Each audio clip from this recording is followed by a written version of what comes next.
सास की जादुई शक्ति। कौशल्या ने एक रात सपना देखा।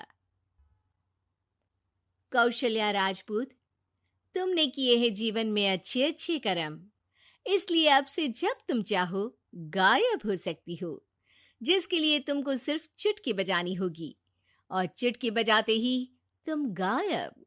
बस एक बात का ध्यान रखना, जहां तुमने कोई गलत काम किया तुमसे ये शक्ति वापस ले ली जाएगी। कौशल्या की नींद टूट जाती है। ये कैसा सपना था? गायब हो जाऊंगी मतलब? हे भगवान, कंबल ओढ़ के सो जाती हूँ, सपना कंबल के अंदर नहीं घुस पाएगा। कौशल्या डर के मारे कंबल ओढ़ के सो जाती है। सुबह कौशल्या मंदिर जाने लगती है। अरे बहू, जल्दी चल, भिखारियों को खाना भी तो खिलाना है। हाँ माँ जी, अभी आई। आज तो खीर और पूरी बने हैं, सब खुश हो जाएंगे। दोनों सास बहू कार से खाने का सामान लेकर मंदिर पहुंचते हैं और भगवान की आराधना के बाद मंदिर के बाहर बैठे भिखारियों को खाना खिलाने लगते हैं। दीदी, आप हर हफ्ते आते हो, इतना सारा करते हो हम लोगों के लिए। मैं आपके लिए रोज अलग से दुआ मांगता हूँ। ये तो फर्ज है हमारा। दीदी, थोड़ी पैसों की मदद हो जाती तो अच्छा होता। बड़े चौराहे पे मेरी बीवी भीख मांगती है, उसका इलाज करवाना है, 100-200 रुपए लग जाएंगे। कौशल्या उसी वक्त भिखारी को 500 का नोट दे देती है और दोनों सास बहू वहां से लौटने लगती हैं। तभी कौशल्या को कोई शंका होती है। अब बहू रुक, तो मैं अभी आई। कौशल्या वापस वहीं जाती है तो देखती है कि भिखारी वहां है ही नहीं। कौशल्या को रात का सपना याद आता है। वो चुटकी बजा के गायब हो जाती है और सीधे भिखारी के पास पहुंचती है, पर भिखारी को वो दिखाई नहीं देती। कौशल्या देखती है कि भिखारी उन पैसों से शराब खरीद रहा है और कौशल्या उसे वहीं एक चाटा मारती है। अरे कौन है बे? एक और चाटा पड़ता है। अरे कौन है? कौन है? हिम्मत है तो सामने आओ। भिखारी को झूठ बोलने पर तड़ातड़ चांटे पड़ते हैं। वो वहां से भाग खड़ा होता है। कौशल्या चुटकी बजा के वापस बहू के पास आ जाती है और मन ही मन सोचती है, ऐसे तो मैं कितने गलत काम रोक सकती हूँ, कितनी ताकतवर हूँ मैं, किसी को पता भी नहीं चलेगा। सासू माँ, आप क्या सोच रही हो? अब कुछ नहीं, कुछ भी तो नहीं। ठीक है, मुझे ना थोड़े पैसों की जरूरत थी। मेरे कजिन भाई है ना, उनकी तबीयत थोड़ी इधर उधर हो रही है। वो तो खुद से नहीं कहेंगे कि पैसे दे दो, पर बहन होने के नाते मेरा तो फर्ज बनता है ना कि भाई की मदद करूं। अरे हाँ हाँ, ले जाना पैसे। पैसे इसीलिए तो कमाते हैं कि जरूरत में काम आ सके। घर पहुंच के कौशल्या अपनी बहू को 10,000 रुपए दे देती है। कब जाएगी तुम मायके? कल शाम की ट्रेन है। दोनों काम में लग जाती हैं। तभी काम वाली दीदी वहां आती है। आज ना मैं आप लोगों के लिए पनीर बनाऊंगी। ठीक है, मंगवा लेती हूँ पनीर। पड़ोस की दुकान वाला पनीर दे जाता है और काम वाली बाई पनीर से रेसिपी बनाने लगती है। आज अपनी सुपर पावर काम वाली बाई पे ट्राई करती हूँ, देखूं तो सही किचन में करती क्या है ये। सास चुटकी बजा के गायब हो जाती है और किचन में पहुंचती है। बाई को खबर भी नहीं है कि कौशल्या भी किचन में ही है। आज तो मैं भी पनीर की सब्जी बनाऊंगी रात को अपने घर, और थोड़ा सा घी भी रख लेती हूँ। वैसे भी कौशल्या बुढ़िया खा खा के मोटी हो गई है। कौशल्या बाई की चोरी पकड़ लेती है और गुस्से में बाई की चोटी ऊपर उठा देती है।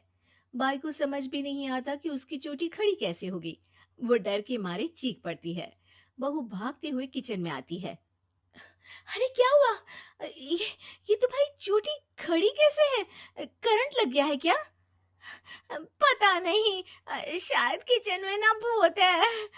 बाई वहां से भाग खड़ी होती है और कौशल्या चुटकी बजा के अपने कमरे में टीवी देखने लगती है। बहू वहां जाती है। माँ जी, किचन में ना भूत है, बाई भाग गई। अरे भागने देना, भूत का तो पता नहीं, किचन में चोर जरूर था और वो थी अपनी काम वाली। अच्छा हुआ चली गई। बहू को कुछ समझ नहीं आया। उसने किचन में जो देखा उसके सदमे में जो थी वो अभी तक। अगले दिन बहू अपने मायके के लिए निकल जाती है। कहीं भिखारी और काम वाली की तरह बहू भी तो मुझे धोखा नहीं दे रही। अरे कहीं वो पैसे ले जाके शॉपिंग तो नहीं करने वाली ना। अभी पता लगाती हूँ। मुझसे कुछ छिपा है भला। जैसे भगवान सब देख रहा है वैसे ही मैं भी सब देख रही हूँ। सास को अपनी शक्ति पर घमंड आ गया था। वो अब अच्छे काम करने की जगह अपनी शक्ति का इस्तेमाल खुद का शक मिटाने के लिए कर रही थी।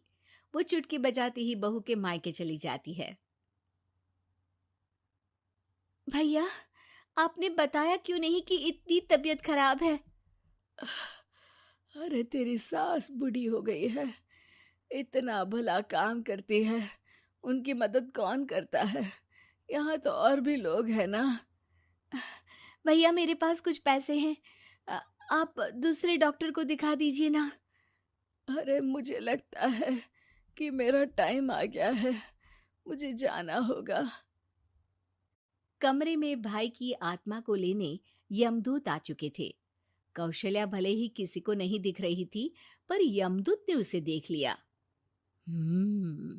यही आत्मा है शायद, परछाई दिख रही है, पहले ही तैयार खड़ी है। अरे आप कौन हो?